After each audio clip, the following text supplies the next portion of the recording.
Tears were shed, hearts were heavy, and there was also laughter and love sprinkled in as family members and friends celebrated the life of Nation Sloan. When the votes were read today, emotions were running high because for so many lawmakers, they've been working for years trying to get the state flag removed. Some are calling it a historic day in the state capitol as lawmakers pass a resolution allowing them to vote on a new state flag. Scott, I'm here on Old Highway 25 in the southern part of Oktibbeha County, and right now I'm standing directly in front of the plane that crashed tonight.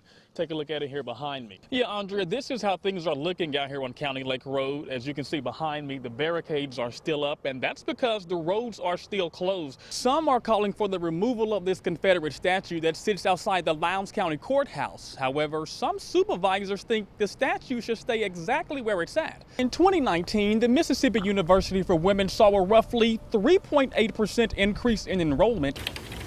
Many people use social media as a way to exercise their freedom of speech, but that right can have consequences. Road conditions are dry and clear now, but that won't be the case for long. Drones are cool and unique because they give you a bird's eye view of certain images, but if you don't follow these rules and use them the wrong way, they can become dangerous. Residents say things are usually quiet here at Grandview Gardens Apartments, but that all changed on Tuesday.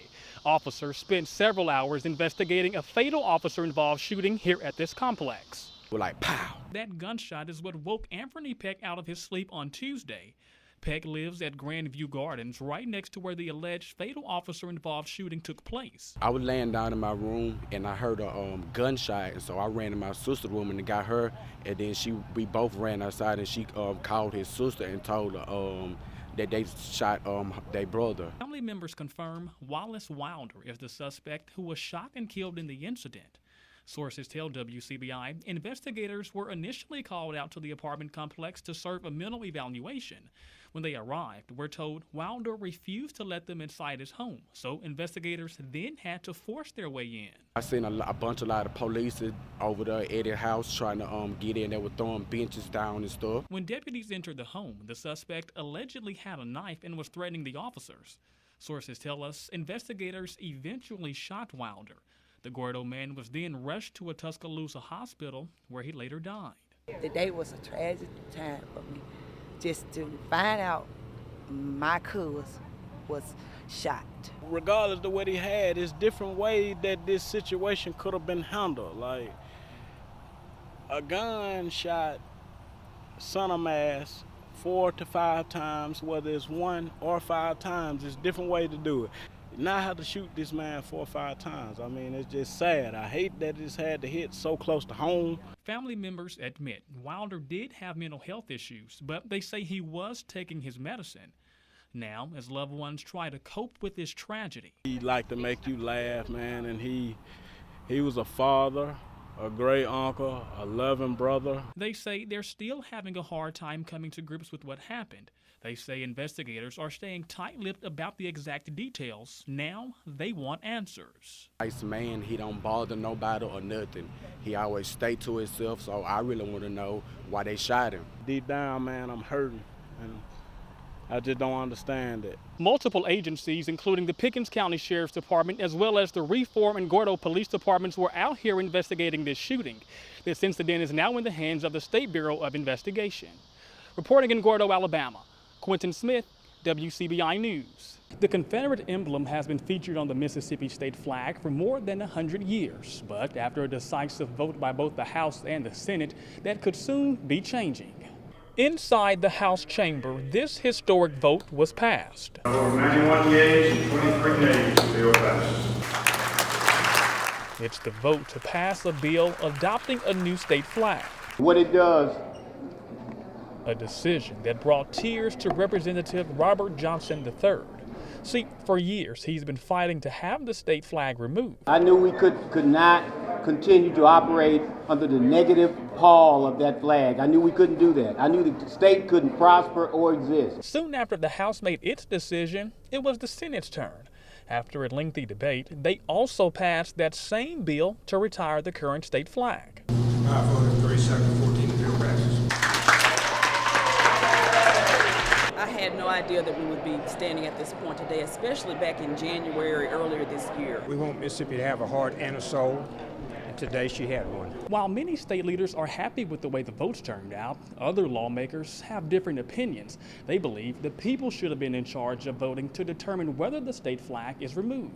So from the standpoint of unity, it's difficult to understand how we can truly find unity when the people weren't given their voice. And you basically told a large percentage of Mississippians that what they did in 2001, that their opinions don't matter. I do feel like it may take a little bit of the joy away, and also when you have an election and you have a ballot vote, once that vote is done, there's really no argument. So that's one reason I felt that it would be a good thing for the people to be able to vote. Though they have different opinions on who should have made the call, majority in the state capitol believe it was time to remove the current state flag. Many lawmakers say this is a step in the right direction, the first step towards a new beginning. I want people to understand this change is coming from within our state. This is not the result of outside influences. The hearts of the people in that chamber behind me were changed. One thing about these proud moments is that no one can share them individually. This is the vote for all Mississippians. A stroke of a pen in Washington is being felt in Pickens County, Alabama. Following a meeting last week between President Trump and Kim Kardashian West, an inmate at the federal prison in Aliceville is now being released. We were there as Alice Marie Johnson walked out of the prison gates a free woman after 21 years. She says she's truly thankful for this second chance. As Alice Marie Johnson takes her first steps of freedom, she's greeted by dozens of family members showering her with lots of love. Jesus! Johnson has been locked up for more than 2 decades, but on June 6, 2018, Johnson walked out a free woman once again. I'm feeling no handcuffs, nothing on me. I'm free to hug my family. Yes. I'm free to live life. I'm free to start over. Johnson was serving a life sentence for her first offense, a nonviolent drug charge. And though she was locked away, not knowing if she'd ever get out again, Johnson says she always kept her faith. It's been a dark cloud, truly, that has been over my life. I still have days of a lot of sunshine, but I can tell you, I did not allow this time to do me. The 63-year-old says she had no idea she'd be receiving her freedom this soon. Her warden, case manager, and vocational training instructor all wrote letters in support of a pardon. And this morning when I woke up to news, I couldn't believe what I was seeing. But I still had no idea that it would be today. That this was going to happen for me today, that I'd be giving my life back today. Luckily we had Miss Kardashian West, and we pushed it. So I don't know how he selected her, but we pushed it for him to select her. Michael Scholl is Johnson's attorney and says they've been working towards this since the end of last year. Scholl says Kim Kardashian West heard about Johnson's story and saw an interview and was inspired to help. West then shared Johnson's story with President Trump last week, moving him to grant clemency in the case. I've always called her my angel, but then she turned into my war angel, because only war angels never give up. I mean, she has truly been relentless in her fight for me. And to know a woman who has never met me, who has embraced my story, yes, and taken me into her heart, not just, this is not a publicity thing for her.